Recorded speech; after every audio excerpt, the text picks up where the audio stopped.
非要把我换成这副鬼样子。我告诉你们，就算我换上喜服，我也不嫁。我才不要嫁给那个狗头将军袁不屈呢，他都害死2个老婆了。放肆！你敢说不嫁？我不嫁。你。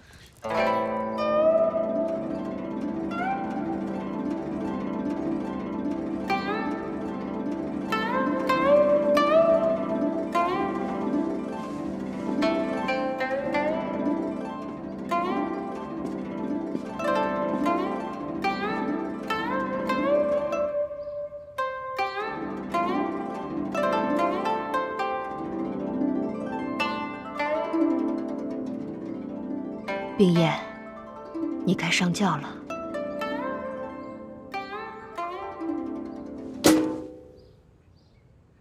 你爹也实在是没办法，为了我们杜家，委屈你了。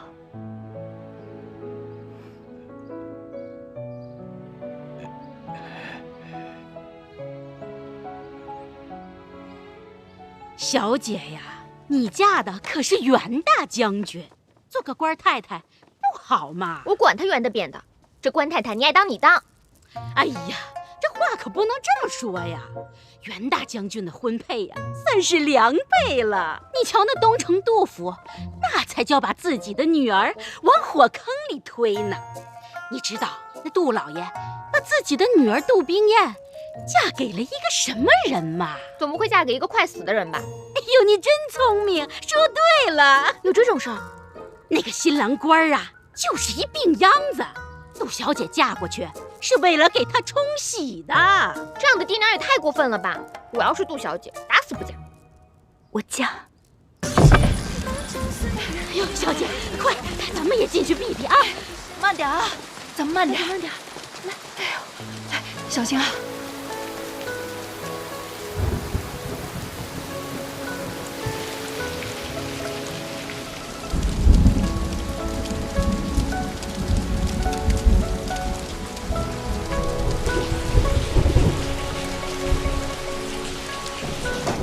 小姐，慢点，抬脚。哎，小姐，抬脚。哎，好嘞，慢点。哎呀，小姐，外面雨太大了，咱们在这儿避避雨。您在这儿避避雨，我们先出去了啊。小姐，您歇会儿，我们出去了啊。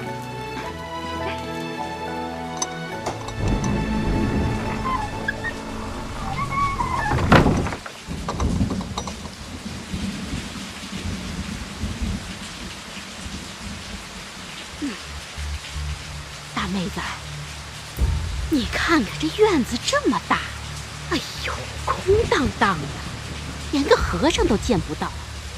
是啊。哎，要是我一个人路过这里，我可不敢进来。哎呦，阴森森的，怪吓人的。哎呦，这可不嘛。哎，你是李家的吧？嗯，我叫小喜，你叫什么名字？我叫梅香。梅香，你们把李小姐嫁给袁大将军，那大将军他在哪儿啊？将军在荆州。荆州？荆州在哪儿啊？我也说不清楚，反正我们往北走。哎，你们往北走，我们往南走。你们把李小姐嫁到荆州，我们把杜小姐嫁到灵州。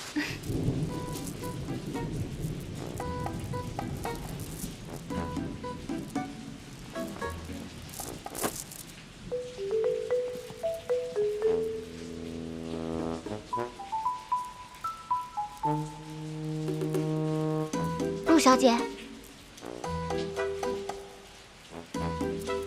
杜小姐，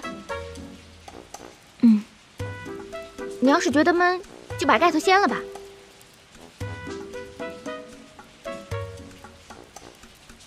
这个地方只有我们2个人，你可以随意一些。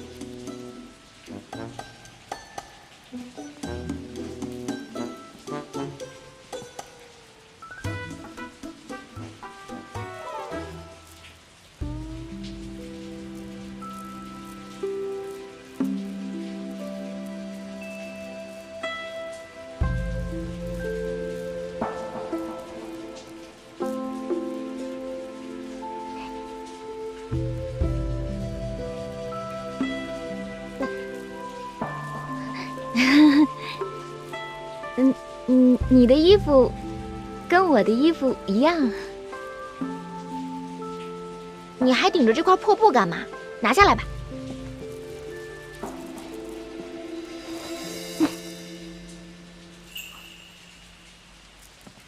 这外面的雨可真大。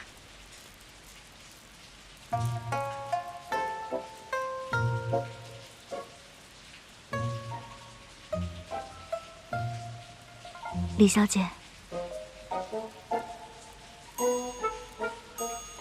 李小姐，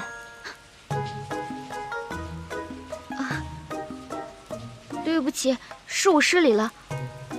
我是看你长得实在是太美了，我还以为我算是标致的了，可是跟你根本就比不上。你就是天上的大雁，我就是水里的鸭子。不是的，李小姐，你长相娇俏，还带有一股英气，为人也洒脱。而我，只不过是常年在闺阁中没有见识的女子罢了。你放！我的意思是，你呀是千金大小姐，是我们扬州城数一数二的美女才女。听闻你的才气，那些男子赶着800匹马都追不上呢。我呢，大字不识几个，跟你比不上的。李小姐，今日我们同一天出阁，同一天告别扬州，又同在这仙女庙中避雨，真可谓是缘分。有缘有缘。要不坐下说？坐吧。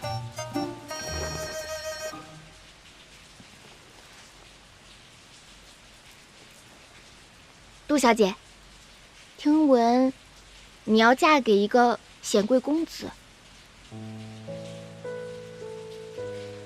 我倒是要恭喜你，要嫁给一个威武的将军才是。什么威武将军啊！我这是跳火坑了。这是怎么回事？外人只知道他是一个威风凛凛的将军，是当今皇上的宠臣爱将。可谁又知道他和我家的恩怨呢？那你跟我说说。当年啊，这袁不屈和小姐是指腹为婚的。后来这袁家搬到了杭州，一把大火把袁家烧了个精光。哎呀，这二老啊，急得急死，病得病死，就剩下这个少年郎，可怜呐。是啊，后来这袁不屈就来扬州投靠他的老丈人，可偏偏那个李馆主势利眼，一阵乱棍打了出去。那李小姐现在嫁过去，那还能有好果子吃啊？说的就是啊，他爹做了这缺德事儿，他做儿女的终归会遭殃的。现在袁不屈是威风凛凛的大将军，他若想报复你的父亲，十分容易，又何必花10大香聘礼把你给娶过去呢？所以我想，他是不会把怨恨牵到你的身上来的。哎呀，你不知道，他已经娶了2位夫人了，而且都是被他折磨死的。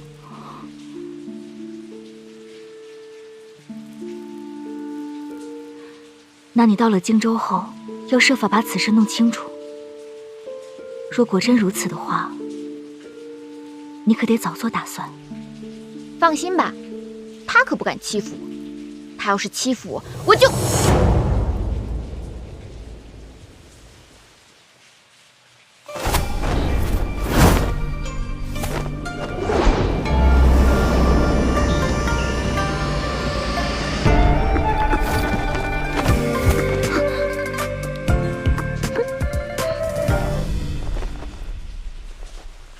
好功夫。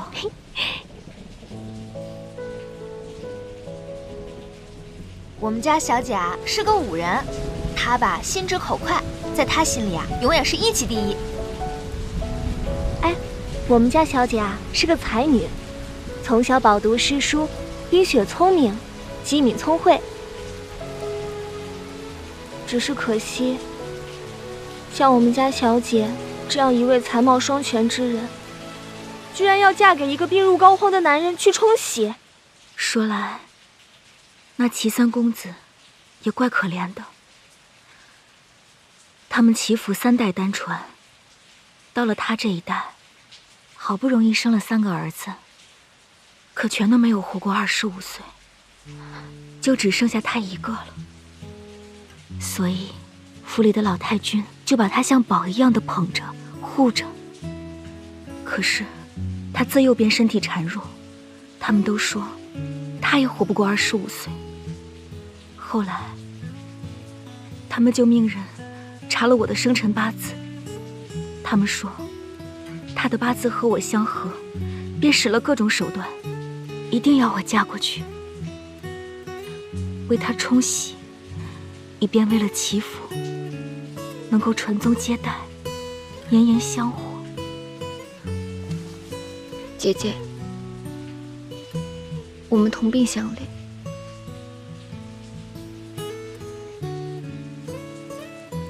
那我们就在仙女娘娘面前一结金兰，希望她能够保佑我们。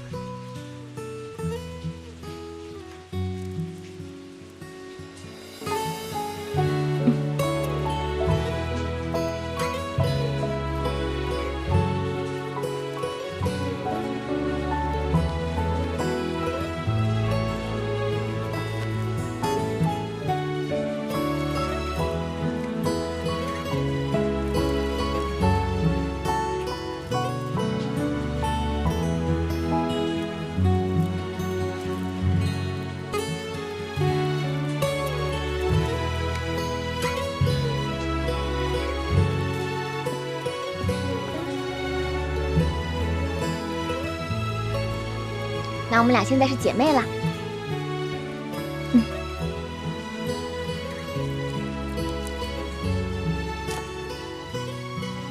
这个是袁将军送我的聘礼，碧玉剑。现在把它送给你。不行，这是将军给你的，我怎么能要？有什么不行的？既然是送我的聘礼，就是我的了。姐姐收着吧。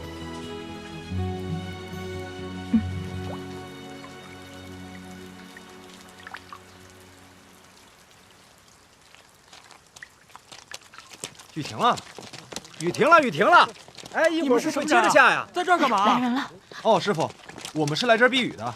哎呀，赶紧走，赶紧走！再不走啊，你们会有血光之灾的！血光之灾？什么血光之灾啊？最近啊，我们这一带出现了一群江洋大盗，无恶不作，见人就抢，手段十分之凶残。3天以前，他们用刀子在我们庙门之上给我们留下一封信，让我们3天之内给他们送200两纹银去。否则啊，就把我们仙女庙屠个满门皆死。我身上有齐府为我特别定制的信物，它叫水晶焰。既然你将这个碧玉剑给了我，那我就把这水晶焰给你留作纪念吧。今天可是最后一天了，这强盗说来就来。我跟你们说啊，大家还是赶紧逃命去吧。别走！你们干什么？走吧！你们先走啊！强盗！妹妹，外面的情况我们还不知道，我们还是先把盖头盖上吧。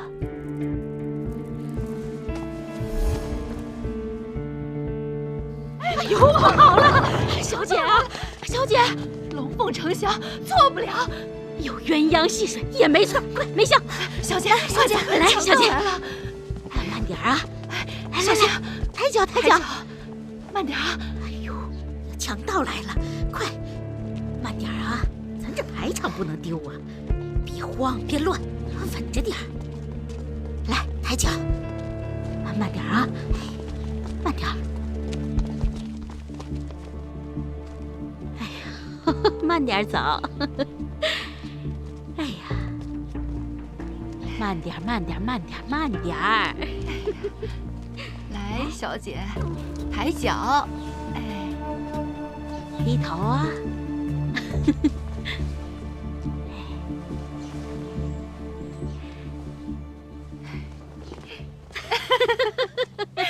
我这个呀是龙凤呈祥，错错不了。哎呀，我那个呀是鸳鸯戏水，也没错儿。错不了，错不了。起驾！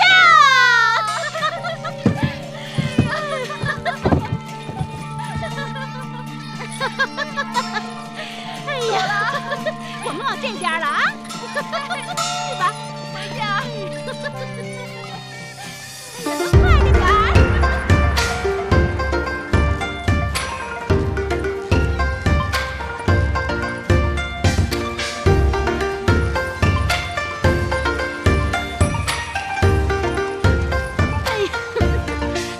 红妆披下佳期，放眼晴空万里。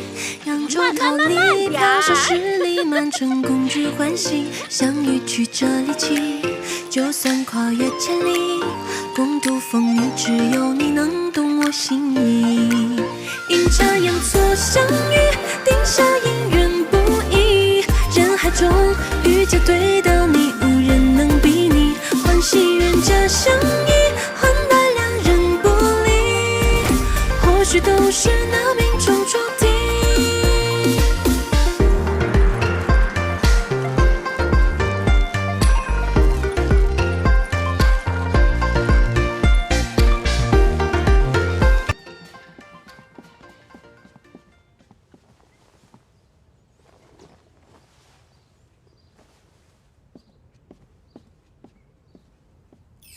哎呀，累死了，饿死了。梅香，弄点吃的来吧。小姐，我看你是饿糊涂了吧？我是小喜啊。哪儿来的小喜啊？哎呀，小姐，怎么连小喜都不认识了呢？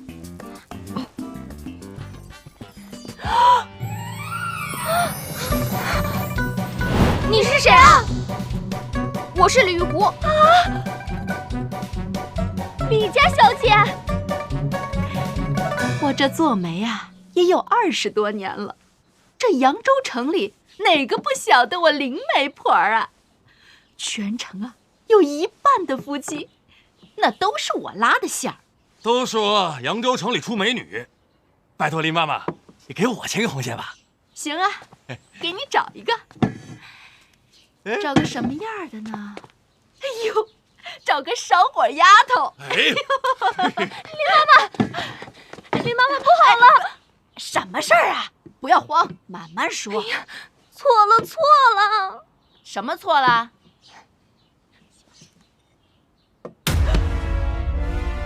怎么办呀？怎么办？林妈妈！哎呦，快走！这是怎么回事啊？就是他。你是李小姐，杨威武管家的？没错，我就是扬州扬威武馆馆主的女儿，李玉湖。她怎么在这里？我还想问，你们怎么在这儿呢？哎呀，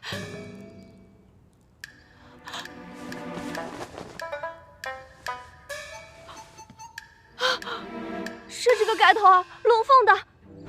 小姐，外面雨太大了，咱们在这避避雨啊。小姐，快走，强盗来了！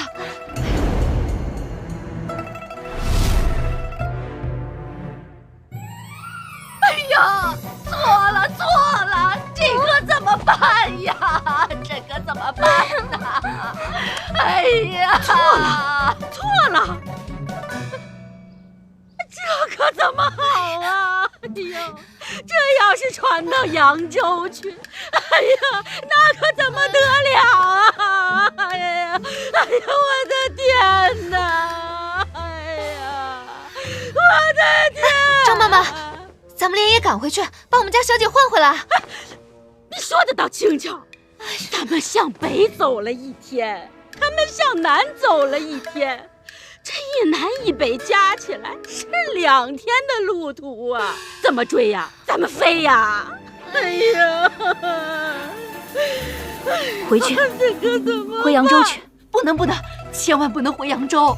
为什么？临上轿前，杜老爷再三关照，冲喜的日子千万不能耽误。喜期一错过，七三公子翘了辫子，谁担当得起啊？那怎么办嘛？那你们不会将错就错，把我送到荆州吧？哎呦，哪能啊！小姐，您先坐啊。哎呀，小姐，您都累了一天了，我跟梅香去给你弄点吃的。以后的事儿啊，以后再说。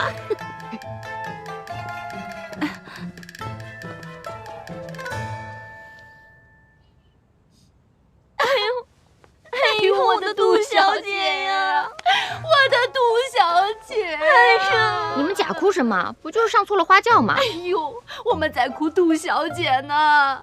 你哭冰燕姐姐干嘛？她又没死。哎呦，我们家小姐如花似玉，神仙一般的人，却要嫁给齐三公子那个病秧子去冲喜。我家小姐性情温和，心地善良，宁愿委屈了自己，也要成全了和齐家的婚事，来保全我们杜家的生意。太可怜了。齐父说，若那齐三公子死了，便可放小姐回来。可我们家小姐娇娇弱弱的，哪能熬到那个时候呢？也没有人能帮帮我们家小姐。是啊，我们女孩家真是可怜，连自个儿的命都无法左右，真是可气。李小姐，我听闻你是最重侠义之人，我求你救救我们家小姐吧。我也想救，可怎么救啊？哎，准时赶到灵州，齐公子一死，杜冰燕不就得救了吗？你的意思是让我冒充冰燕姐？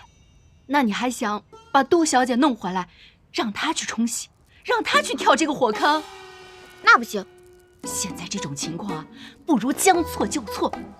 你冒充杜小姐去冲喜，这花轿反正是上错了。不如啊，你就帮杜小姐闯过这一难关，待齐三公子眼一闭脚一蹬，你再拍拍屁股走人。那时候杜小姐早就发现了错嫁，也许啊，早就回扬州城等着你啦。哎，这是个好办法呀，李小姐，我替我们家杜小姐求求你了。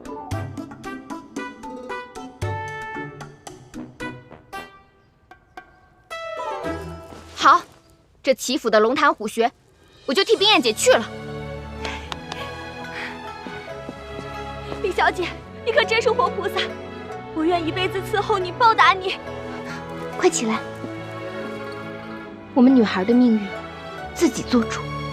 这一次，我就当回杜冰燕。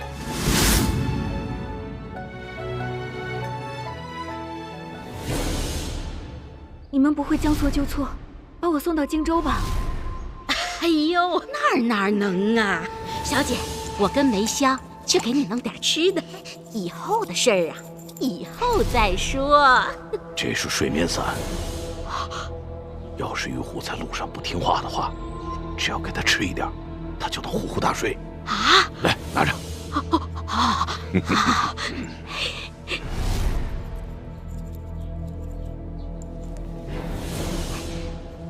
哎呦，你可别怪我，我这也是没办法呀。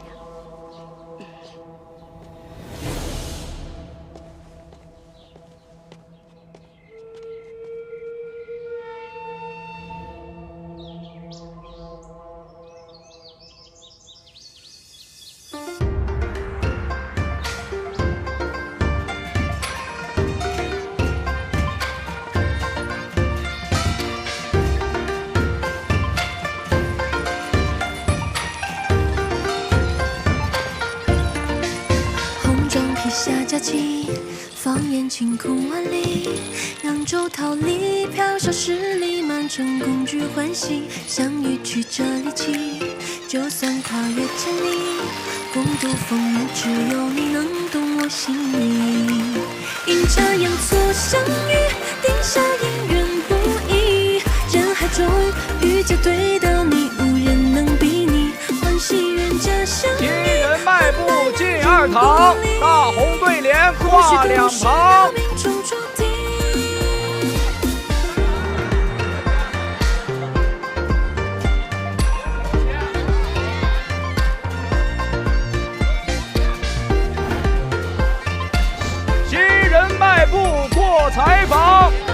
金白银用斗量。下佳期，放眼晴空万里。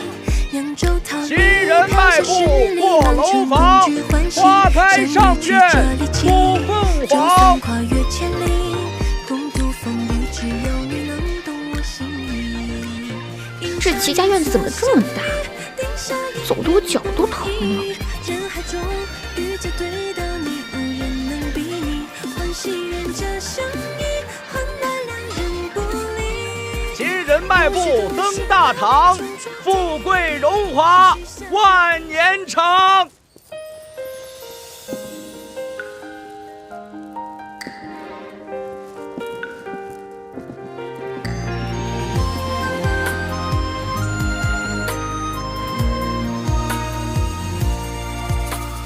鸟语花开春空气，为一缕香追忆，一色留一拜天地，一团和气。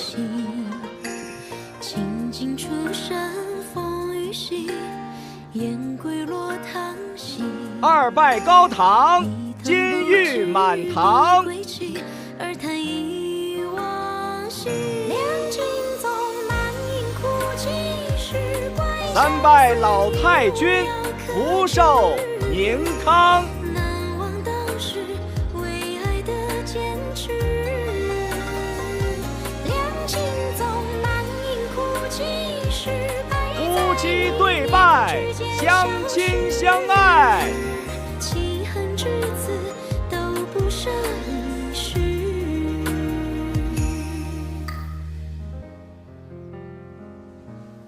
同入洞房，情深意长。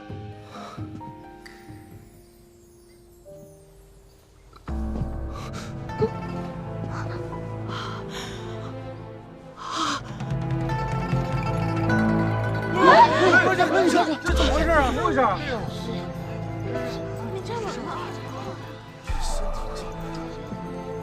果然是个病秧子，连站都站不稳，风一吹就倒了，真可怜。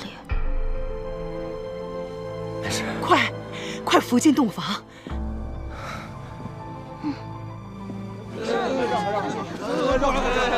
这慢点啊，这儿。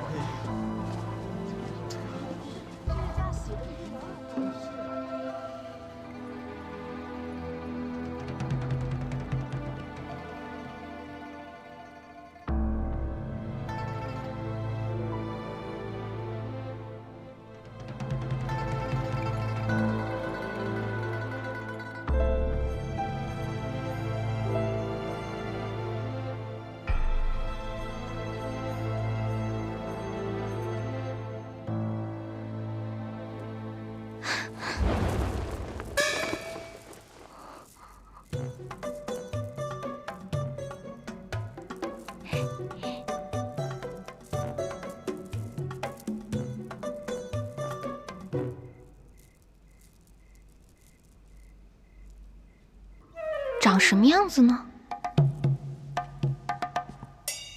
那我看看。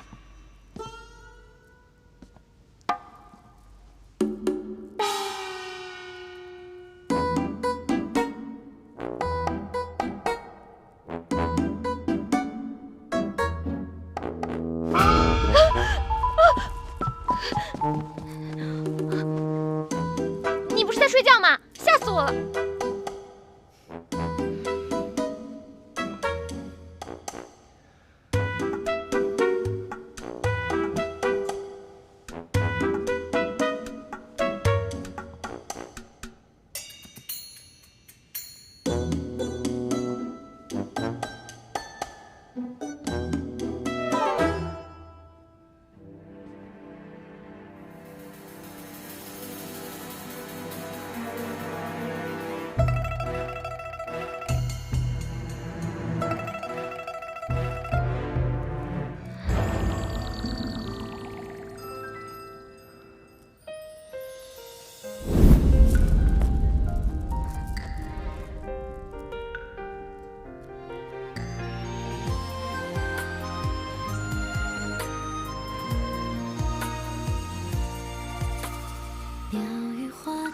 么看？怎么，只许姑娘方才偷看我，就不让我看你了？这扬州来的姑娘，好生霸道。我看你呢，我看你是因为怕你是个病秧子。这耳听为虚，眼见为实。那姑娘方才上上下下打量了我一遍，我是否是一个病秧子短命鬼的长相呢？长得倒是挺俊俏。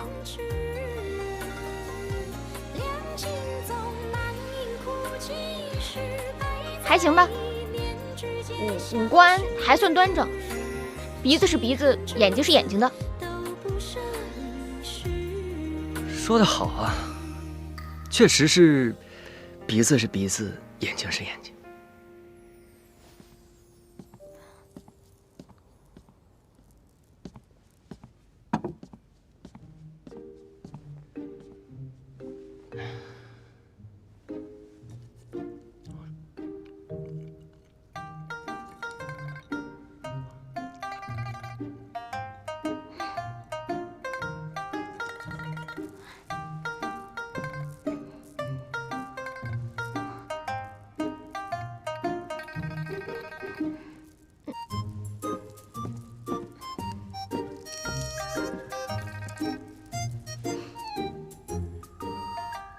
没想到成个亲这么麻烦。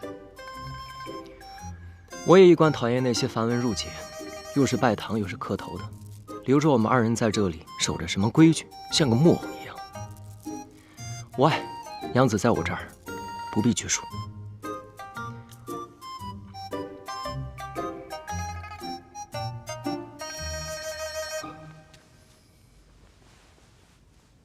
饿了吗？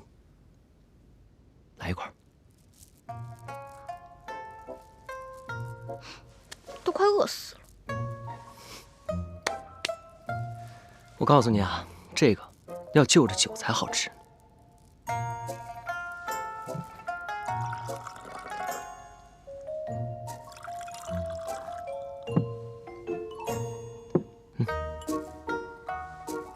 哎，你这个病秧子，当心喝太急了。怎么，瞧不起我们病秧子啊？那咱们来比试比试。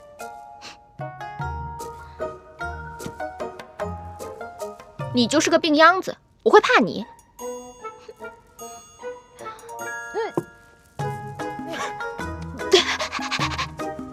这酒也太辣了吧！一喝就不是什么好酒，没有我们扬州的酒清甜干爽。那好，那咱们就换一种喝法。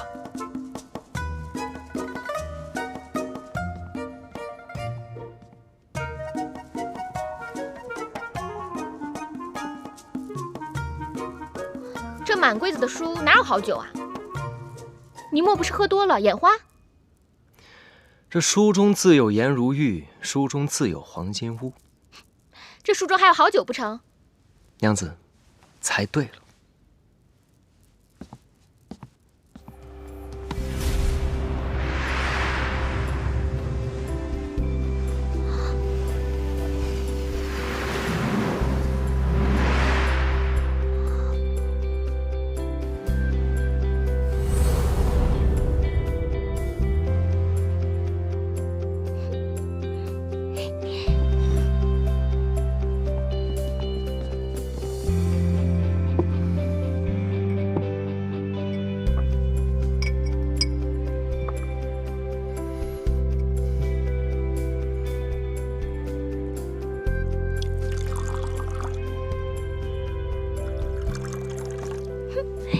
哎，且慢，娘子刚才不是说要比试比试吗？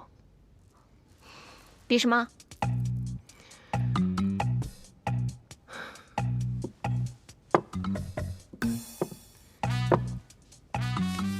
咱们就比比，用这青梅放在这2只碗中，若是娘子猜中了，那便我喝；但若是娘子没能猜中，那便娘子喝。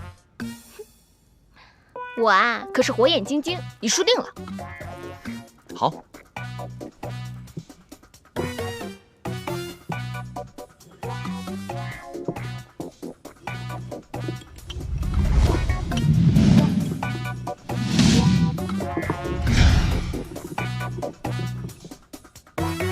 来吧。这个。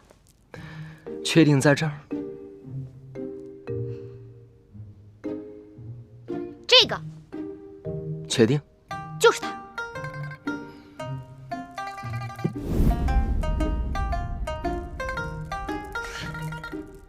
娘子，你输了，喝吧。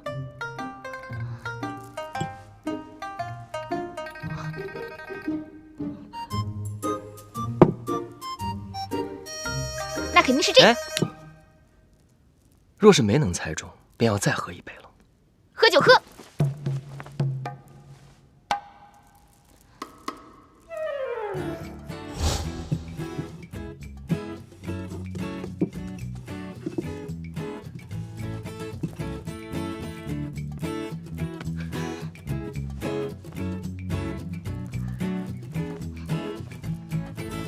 哎呦，不好玩，不好玩。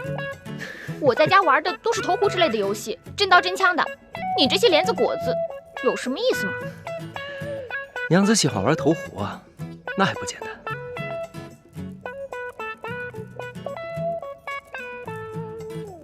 你这也没有剑，也没有壶，怎么玩投壶啊？没有这些东西，我给你变出来就是。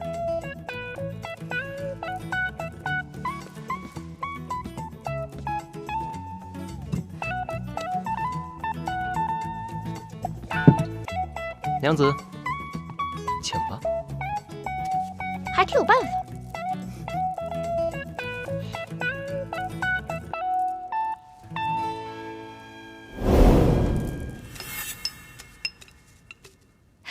中了，中了，中了！娘子，若我2只并头都中了，按照这投壶的规矩，可算是我赢。你投吧，我才不信你会中并蒂莲呢。那就看好了。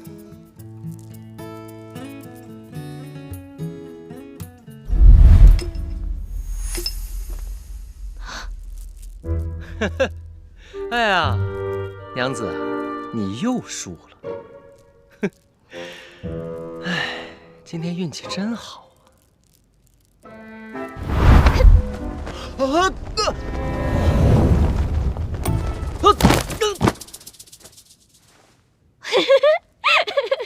哎，原来没功夫呀！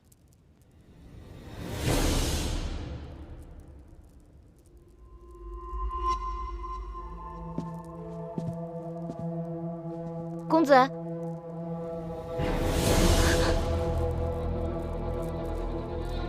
公子，公子，你没事吧，公子？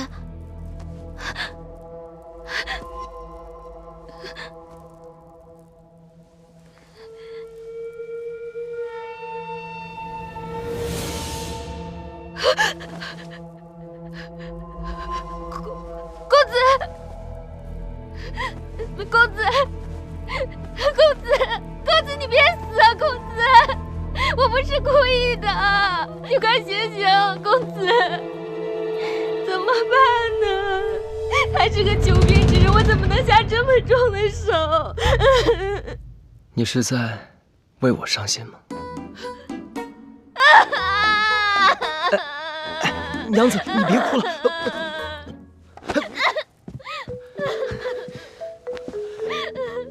娘子，是我错了，惹得你生气了。我才不是什么……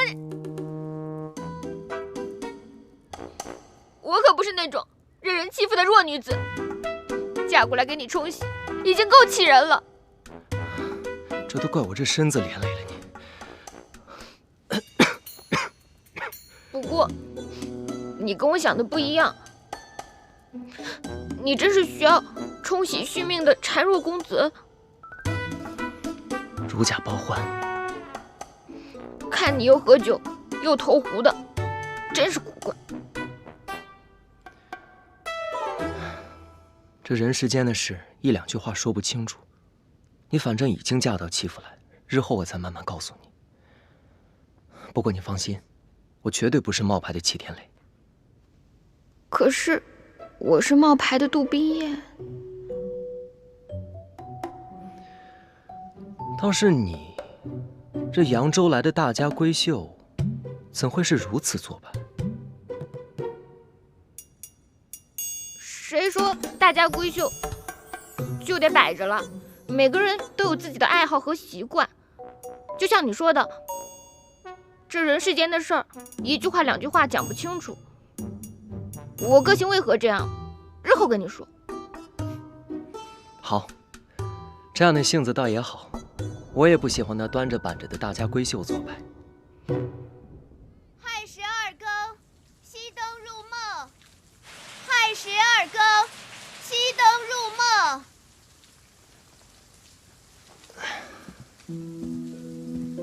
这时辰已晚了，你我就歇息吧。你自己先去睡吧。这洞房花烛夜，哪有一个人睡的道理？我刚来林州，水土不服，身子有些不适，所以还是各睡各的吧。定是他害怕与男子同床共枕。原来如此。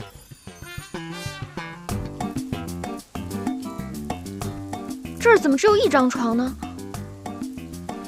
这洞房内怎会放2张床榻？罢了。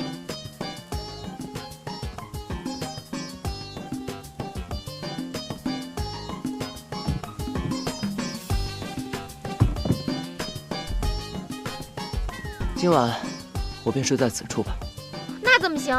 要睡也是我睡。哎，我一个堂堂7尺男儿，怎么能让一个女孩子睡这儿呢？我堂堂一个巾帼女英雄，怎么能让冰秧子睡榻上呢？不用再争了，我睡着。哼！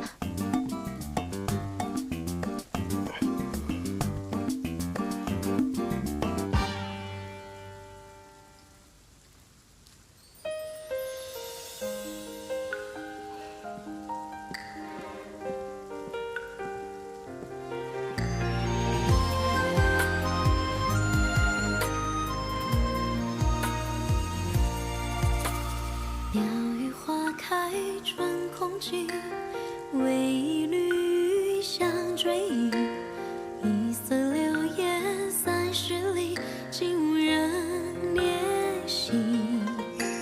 清尽出身风雨息，燕归落汤溪。一叹不知你归期，而叹忆往昔。两情纵难饮哭泣，是怪相思。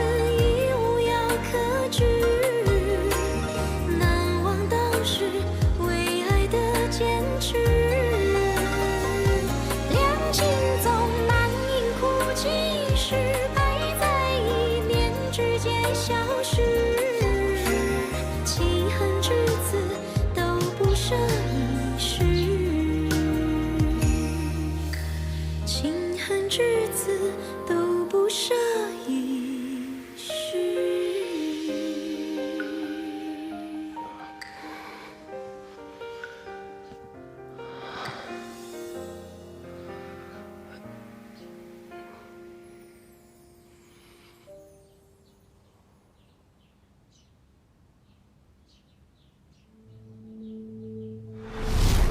你不是睡觉吗？吓死我了！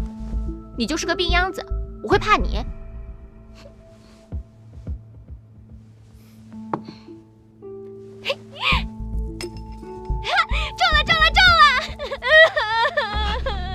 你别吓死我了！吓死我了！我堂堂一个巾帼女英雄，怎么能让病秧子睡榻上呢？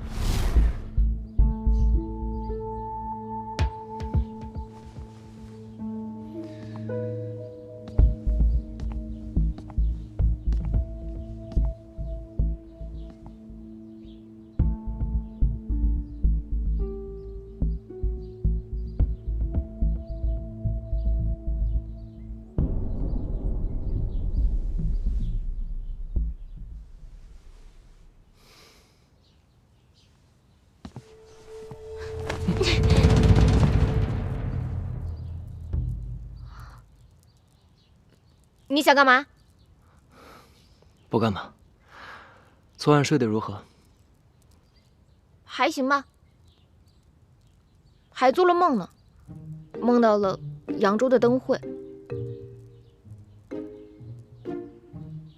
倒是你，昨天晚上委屈你了。哪有？我在那儿睡得也挺舒服的。不过，倒是你们扬州这规矩有些古怪，你怎么穿着鞋子睡觉啊？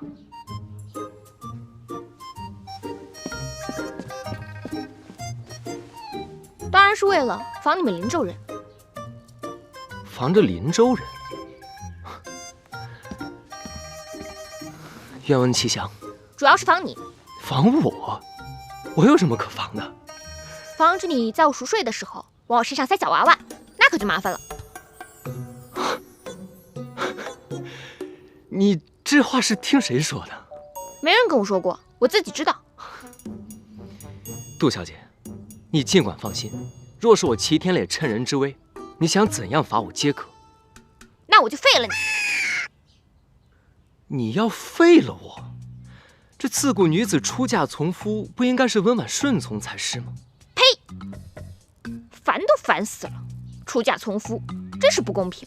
自古以来，男子犯了错，女子得忍气吞声；女子犯了错，不管是多小的错，男子就任意妄为。娘子高论颇有见地。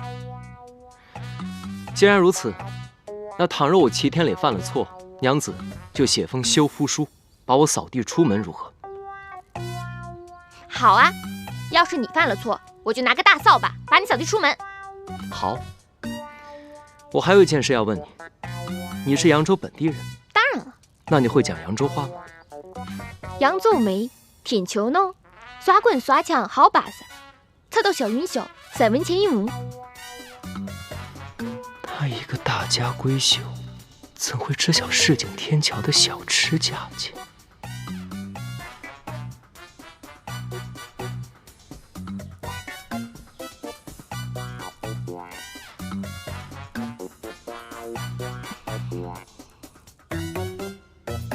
快点，小姐她们已经要起床了。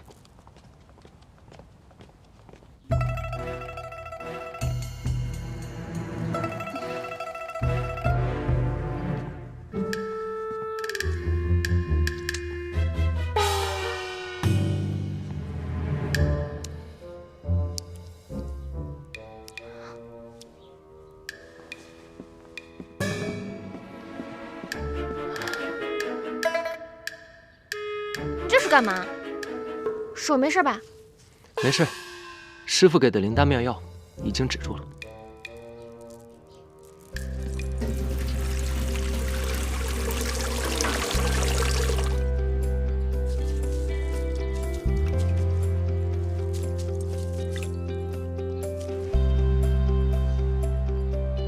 少爷，请吧。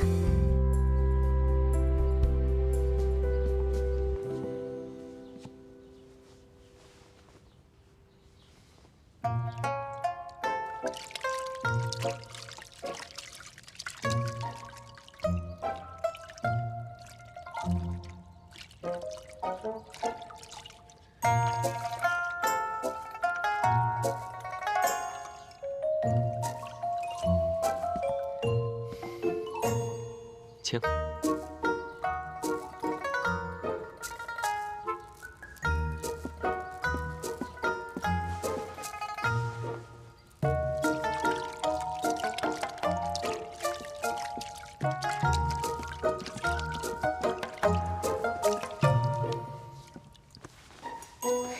小许姐，快来一下。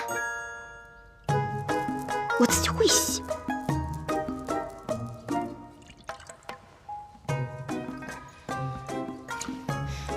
床单上有血迹，真的？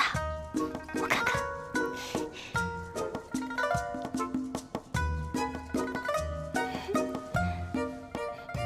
快去告诉老太君，这样她可放心了。是。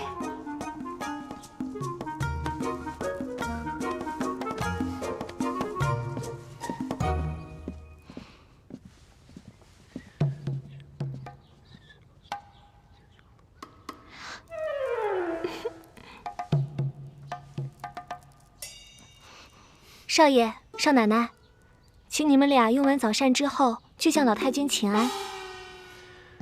好，知道了。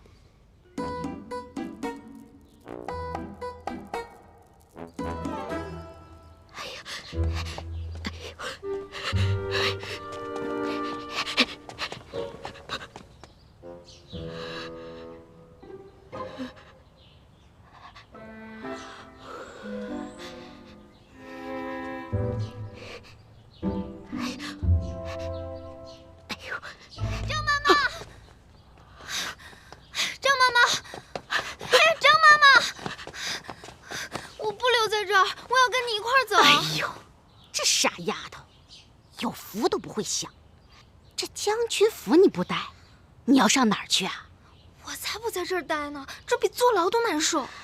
哎呦，说的也是。我听说呀，这府里都死了2位夫人了，吓得我呀，连夜都不敢过。哎呀，那陆小姐她怎么办呀？我呀，给她灌了睡眠散，她没有2天醒不来。能行吗？怎么不行？哎，你走不走？自身都难保了，还管她干什么呀？走吧，走吧。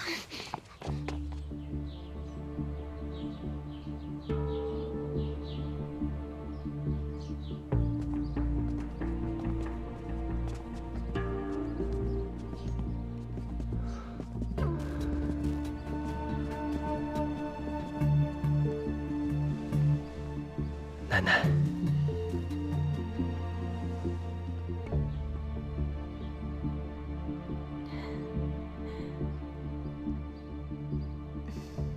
这齐府怎么清一色都是女人啊？阴盛阳衰。咦，你看看这个，刚刚还好好的，现在又咳嗽了。明艳，还不快跟奶奶奉茶？啊，天磊，快坐下啊！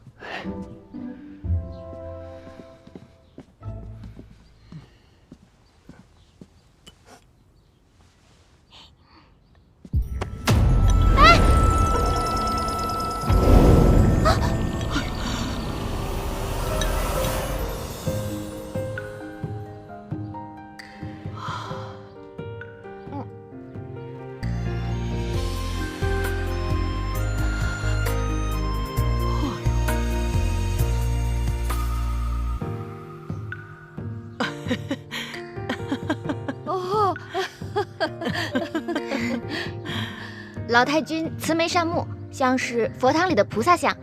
冰燕见了就想更恭顺一些，好好给您敬茶。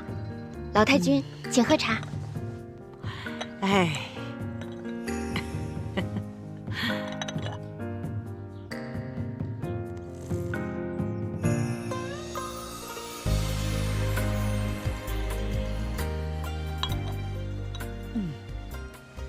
祝老太君福寿安康。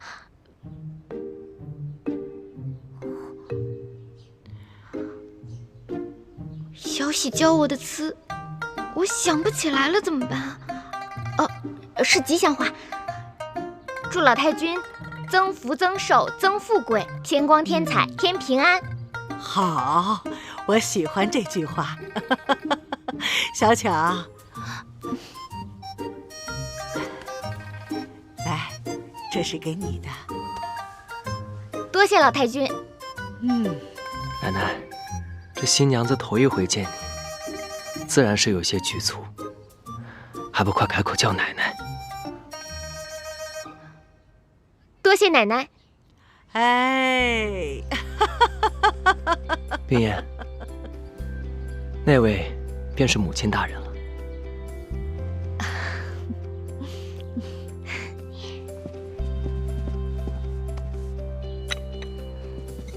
婆婆，请喝茶。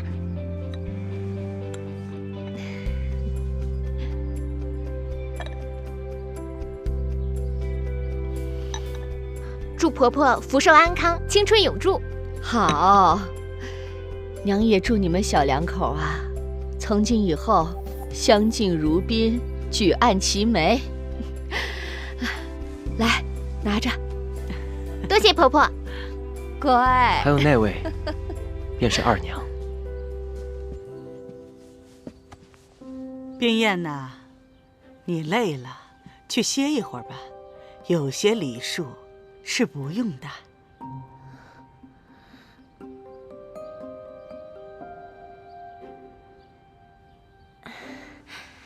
那礼数也是不能少的。三少奶奶早生贵子。多谢二娘。快坐吧。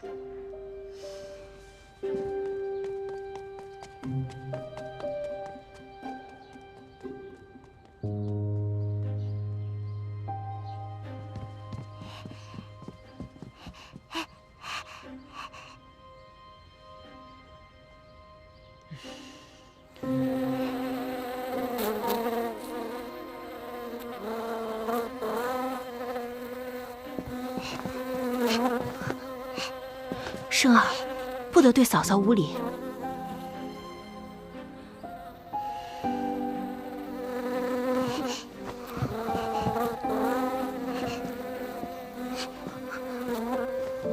衍生，不许胡闹。小巧，你带他到外面去玩。是。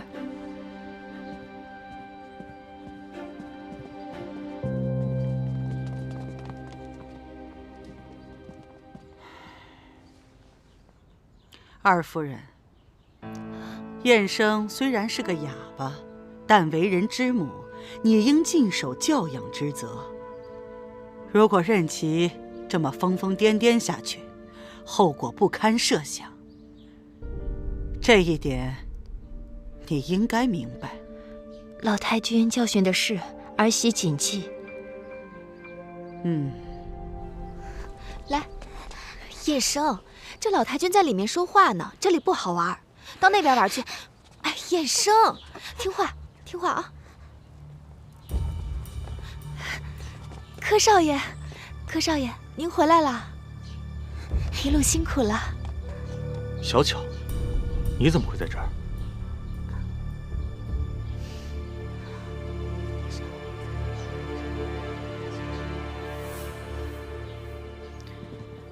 外祖母，哎，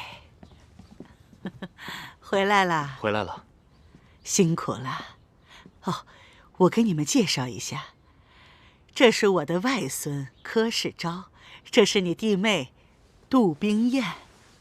世昭见过表弟妹，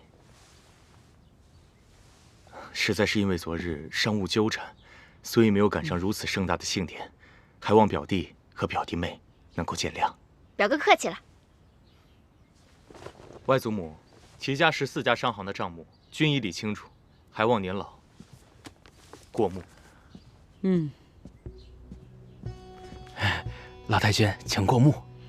好，这些都放到我房间去吧。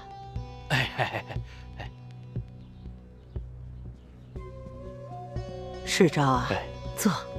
好。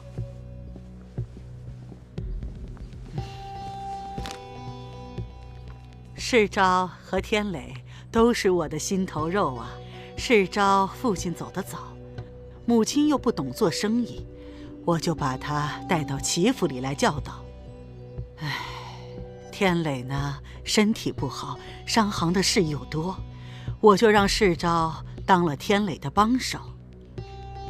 唉，我在想，总有一天，让世昭帮着天磊一起顶起我齐家的门户。世昭口齿伶俐，办事干练，这3年来为我齐家是尽心竭力，是个能堪大用的好孩子呀。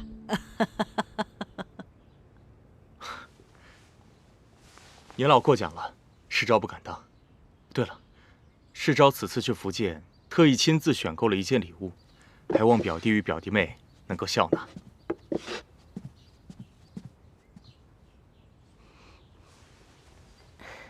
好漂亮。真是漂亮。漂亮。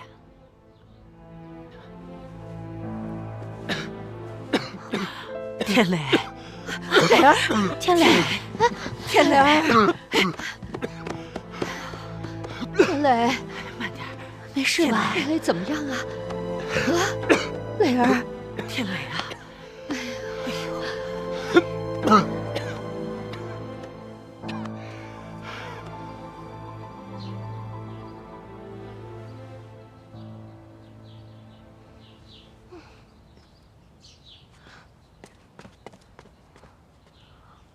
这郎中可真奇怪，看病都不让人瞧。刘先生医术高明，只是看病的时候有个规矩，不许旁人瞧的。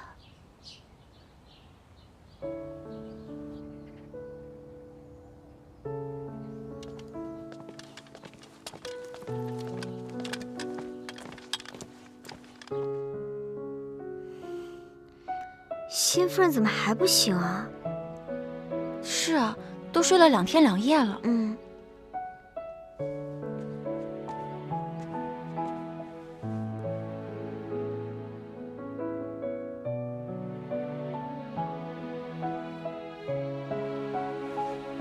人真漂亮。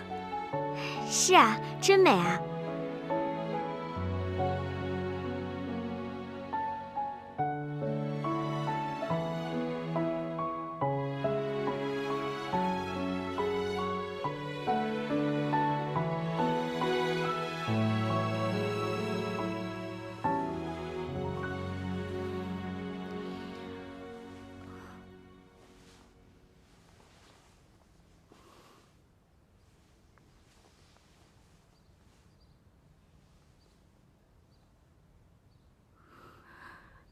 这是什么地方？夫人，这是荆州的将军府。梅香呢？张媒婆呢？不是说好了要回扬州的吗？夫人，他们已经回去了。回去了？是夫人，昨天走的。怎么就回去了呢？留我一个人。夫人真会说笑，花轿到了，他们自然就回了。夫人，请梳洗更衣吧。夫人，请梳洗更衣。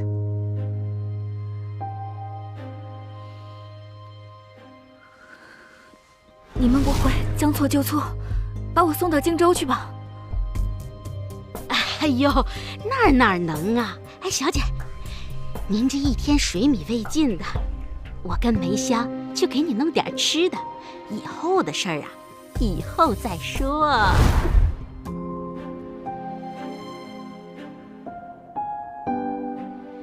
不忙梳洗，也不必更衣。我要去见将军。夫人，将军此时不在府里。夫人，咱们府里规矩多，没有将军和李总管的允许，绝不可擅自乱闯。你们不必为难了，我自己去。夫人，夫人，你要去哪儿啊？夫人不可乱闯。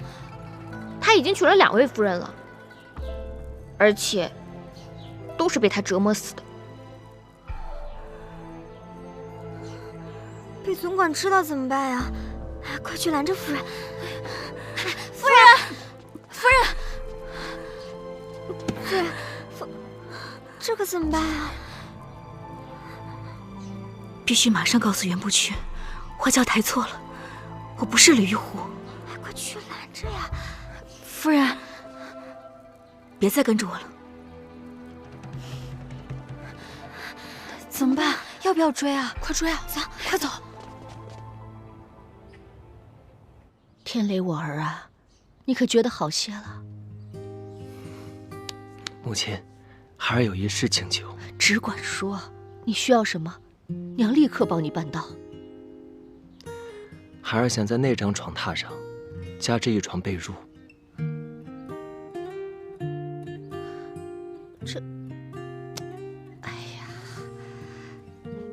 你们这新婚燕尔的，要2张床榻做甚？那娘何时才能抱上孙子呀？娘，孩儿需将养身体，仍需节制啊。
将军。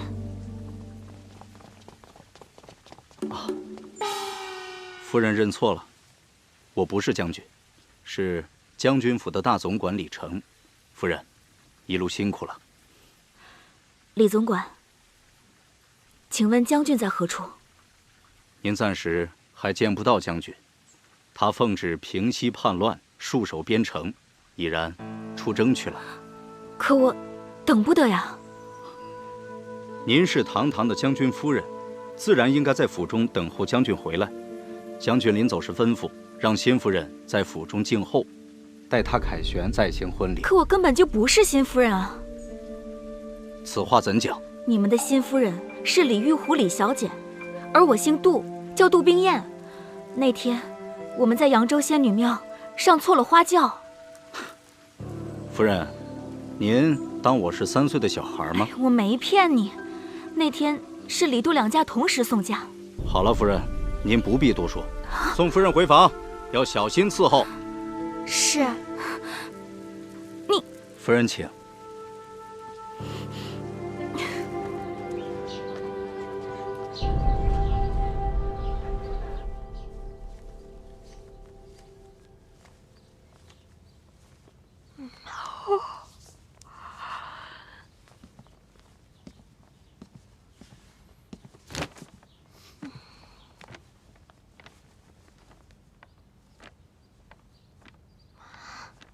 你这是要干嘛？看招！嘿，这个你可玩不过我。哼，嘿，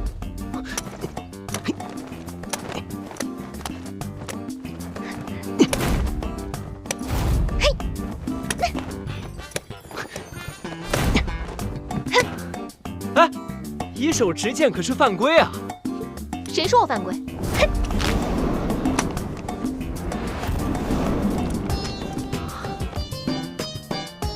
哎呀，看来你的技术也不怎么样嘛。早着呢。嘿，我你这，我。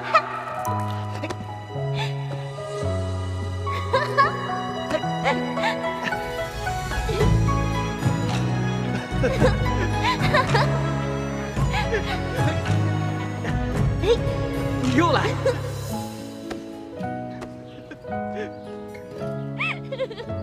干嘛？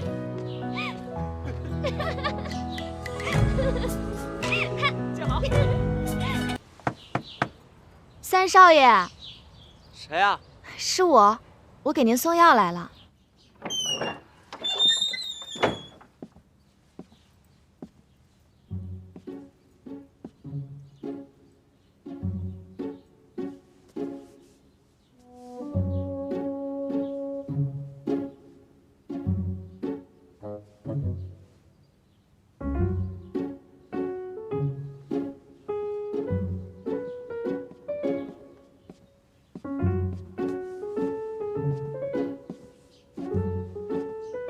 三少奶奶，这线我自己玩呢。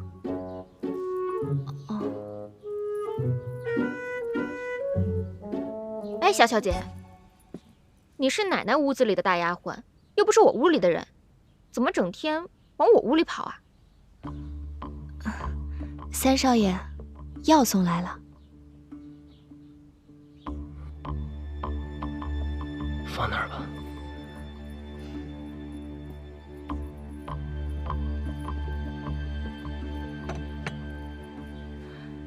三少奶奶，这药啊是一位名医的祖传秘方，18味药，味味珍贵。柯少爷为了弄到这些药啊，可费了不少劲儿呢。三少爷，您还是趁热把药喝了吧。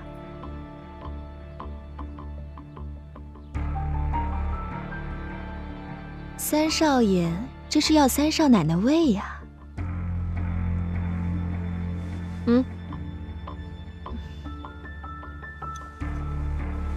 好，那我先把地给扫了吧。不用了，小喜会打扫的。出去吧。那我待会儿再来收药罐。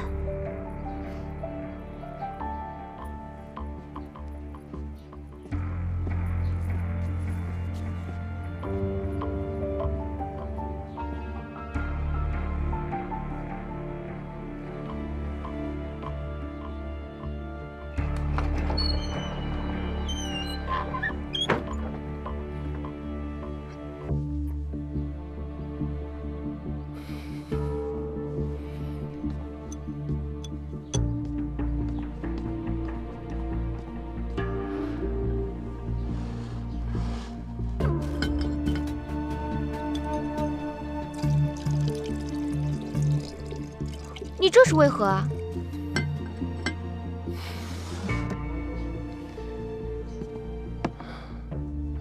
这药啊，不可多吃，也不可不吃，有的药非吃不可，有的药不可去吃。什么意思啊？也没什么意思，我的意思呢，就是咱们出去散散心。好啊，好久没出去玩了。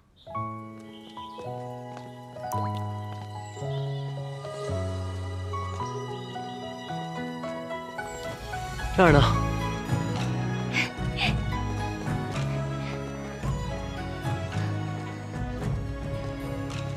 好漂亮啊！这什么地方啊？这是奶奶专门为我养病修建的花园。那个，便是我为这花园题的字。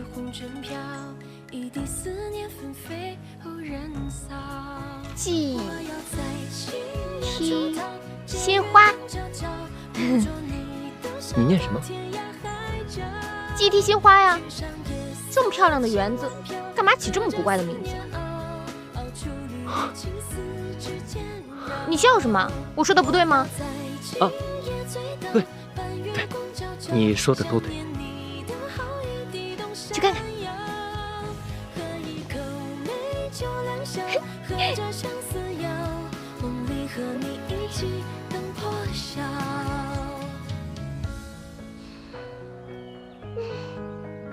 4个字念错了一半儿，知书达理的杜小姐，竟然成了白字先生，奇怪。不过，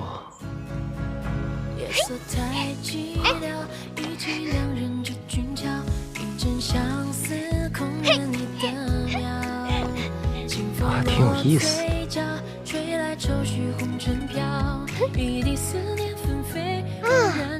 这亭子修的还不错。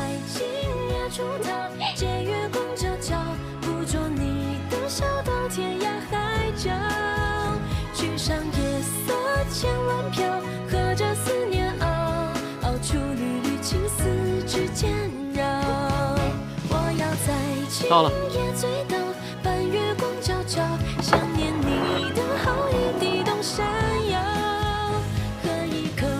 这儿就是我的书房。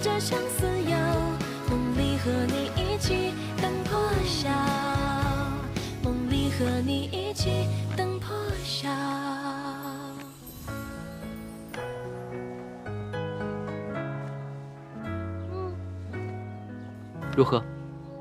不错。对了，你看这4字怎么样？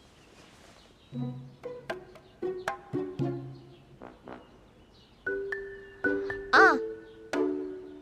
可以。念念。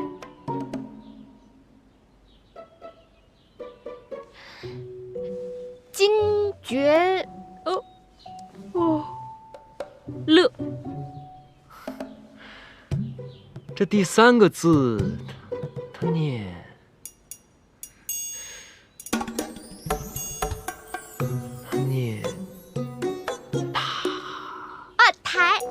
台，金爵台乐，我认识，怎么可能有人连台都不认识呢？真好笑。是。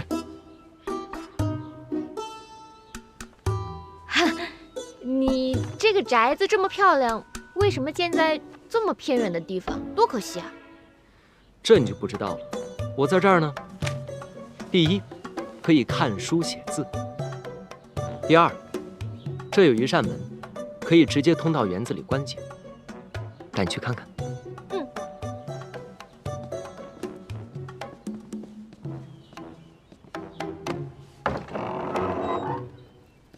哇！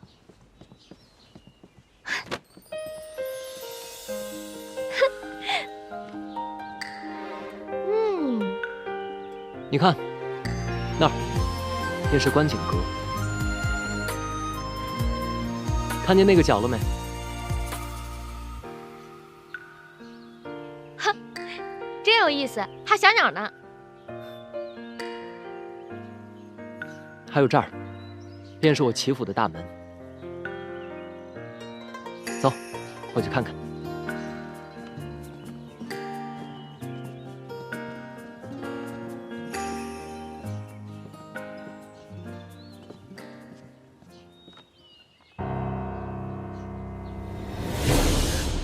怎么了？这哪是风景，这叫煞风景。瞎说，此乃本楼一景，我特地将此楼修建在此。你这个人还真奇怪，喜欢看这些荒坟堆子。喜欢啊。我每观此景一次，便醒觉一次。面对此景，鄙人不敢有一刻松懈。所以，我才会在那边的牌匾上写上“金爵始乐”。不是台乐吗？哦，对，金爵台乐。对。你也过来歇会儿。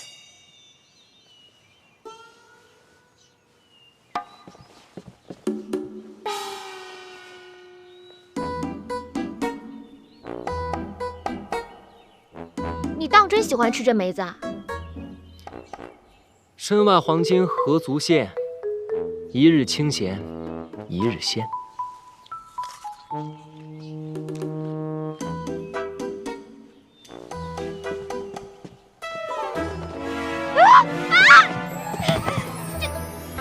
你有这干嘛呀？天机不可泄露。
红绫红莲，夫人有何吩咐？今日花园赏景，你们不必处处相陪，让我随意一点，行吗？是夫人。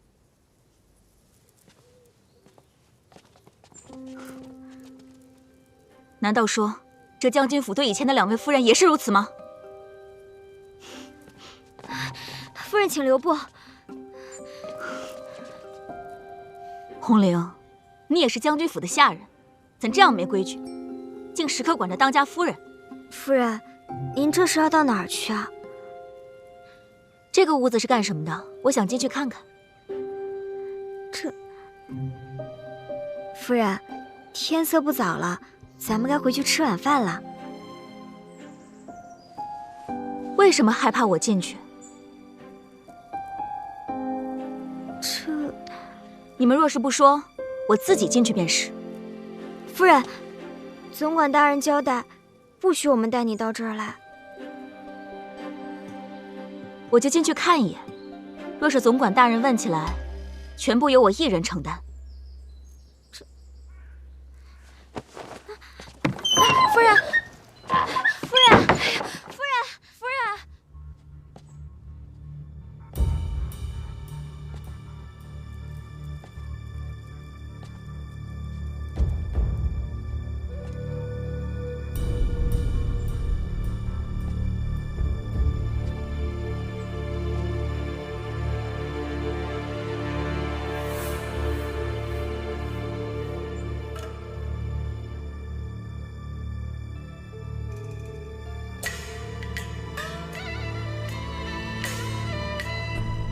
他确实娶过2位夫人，据说都是被折磨死的。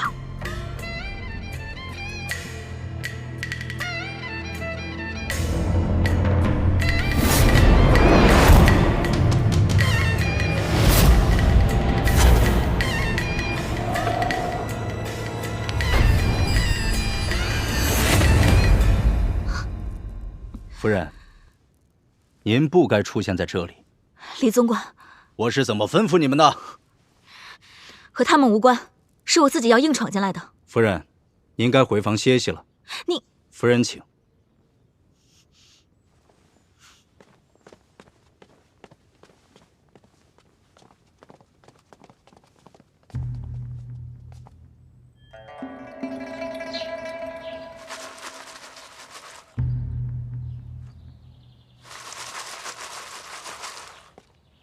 哎，天磊，你现在是新婚燕尔，怎的，不与你的新夫人一起独处，却跑到我这儿来了？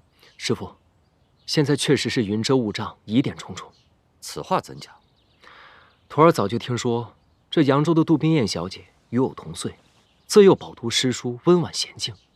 可现在这个新娘子，我这几天与她接触下来，发现了她不少破绽。她似乎比我小。虽说为人娇憨可爱，飒爽义气，不过肚子里却没有什么墨水。他居然把那寄唱心愿念成了寄啼心花，把惊觉始乐念成了惊觉台乐。这怂恿老太君逼我冲喜成婚，本就已经是居心不良了。你说他会不会又使了什么坏点子，把新娘子给调换了？唉，真是太无聊了。再在这个府里待下去，我这满身的功夫就要白费了。唉，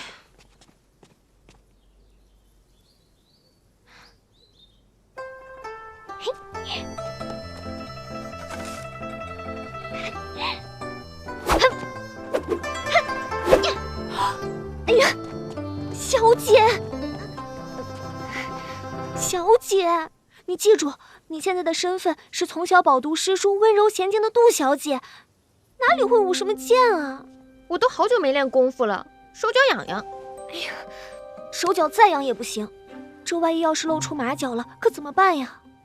真是太大意。哎呀，好了，我知道了，以后不练了，不练了，走。哎，你是小姐，我是丫鬟。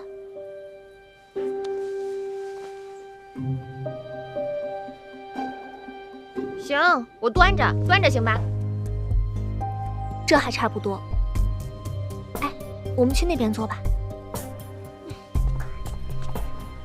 丫鬟不像是丫鬟，小姐不像是小姐，有意思。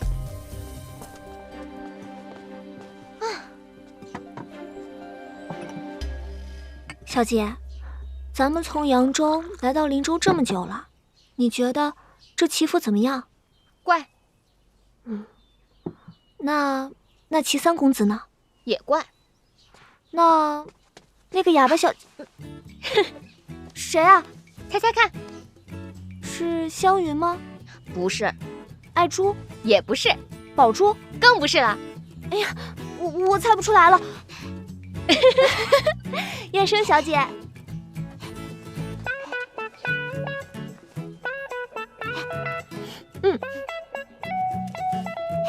多谢。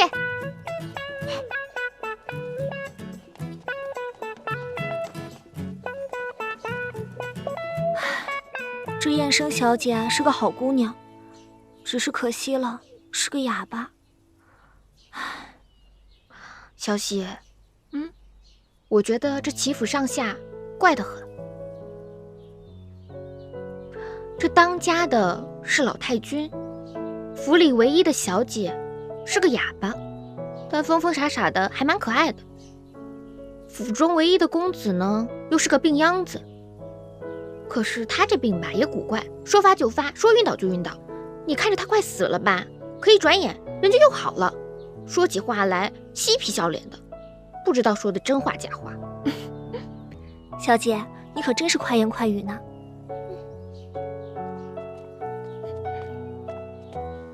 三少奶奶，三少爷说有急事儿找您。急事儿？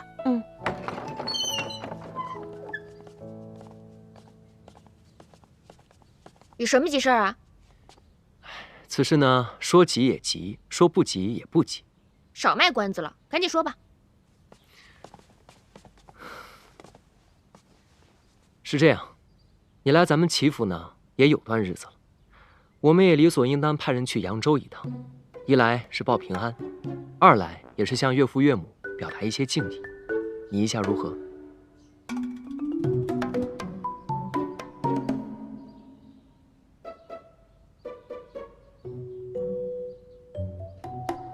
可以啊，你安排吧。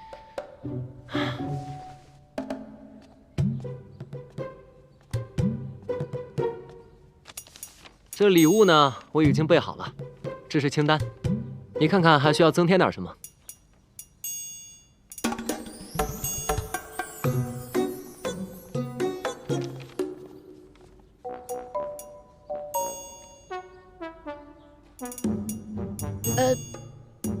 这些差不多就行了。嗯，好。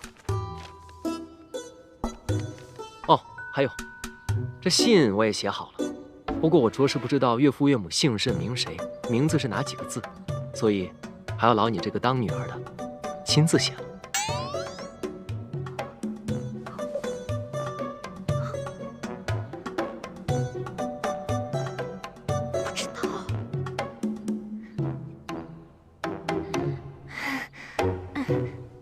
写吧，小姐。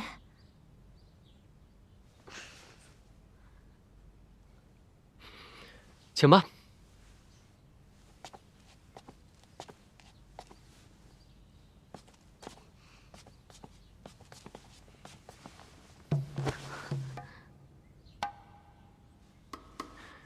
请吧。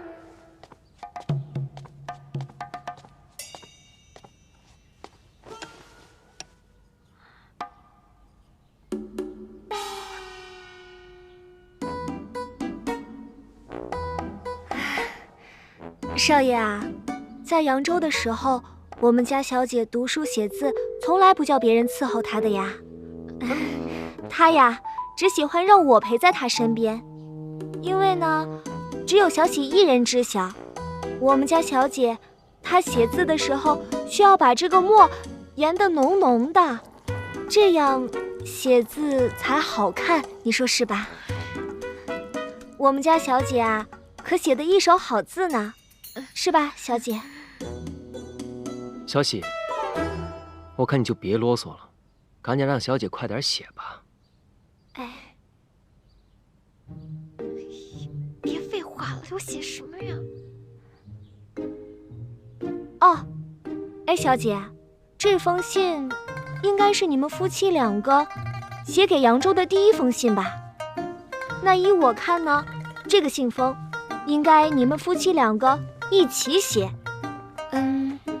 小姐，你呢就写老爷杜之祥，少爷你呢就写夫人王桂花。什么祥？哎呀，不对，应该男的写男的，女的写女的。小姐，你呢就写夫人王桂花。少爷，你呢就写老爷杜之祥。哎呀，行了，小喜，知道了。哪能像你这么写信啊？我自己看着办吧。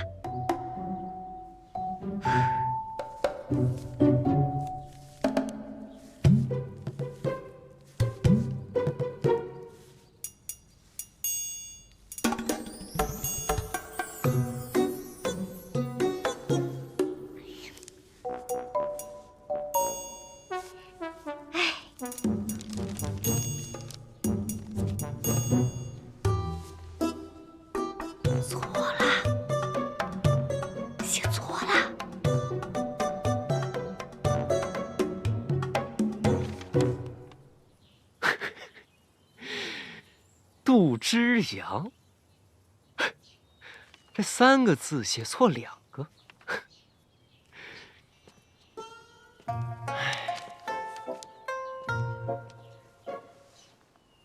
少爷，你找我？今天叫你来呢，其实也没什么大事，只是方才见你研墨，发现你是个聪明的姑娘，非一般丫头能比。我想以后就专门让你在书房伺候。啊，我在扬州的时候啊，就是在书房伺候的多。哦，那你识字？识啊。小姐教的？对啊。那你会写字吗？会啊。小姐教的？是。行，那我考考你，既然你是扬州来的丫头，你就背诵一首扬州的民歌吧。哎，唱起小调歌儿多，灯草调下砸坏锅。家里看见驴生蛋，外面看见马做窝。这讲的是个什么玩意儿？这个啊，是我们扬州的民歌，名字啊叫《撒谎经》。撒谎经？你们扬州城里有个撒谎经啊？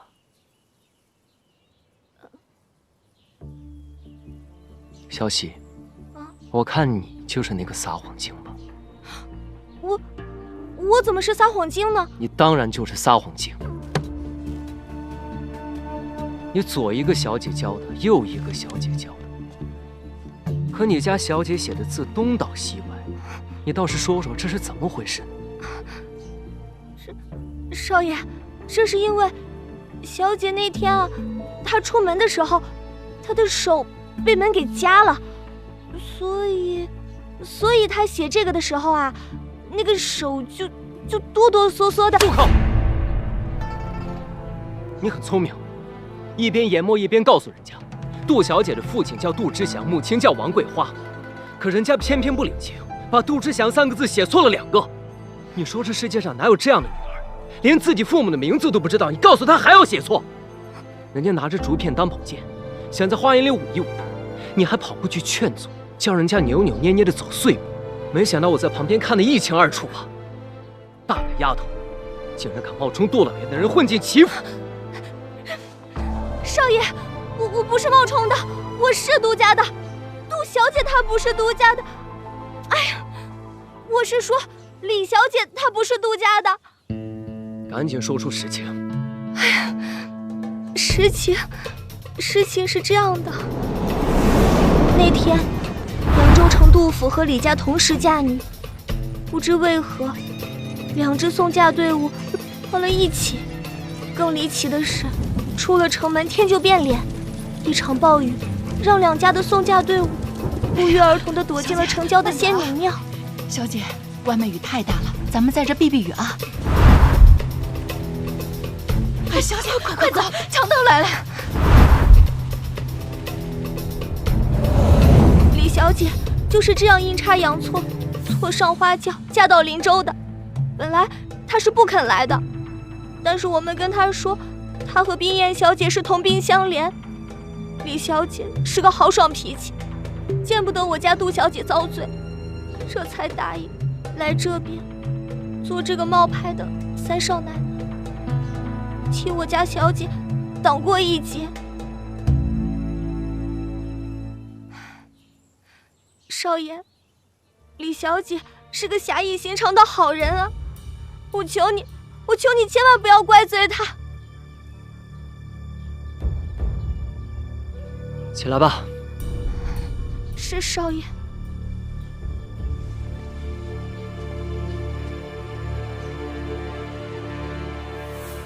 你方才所说之事，除了我之外，不可以告诉任何人。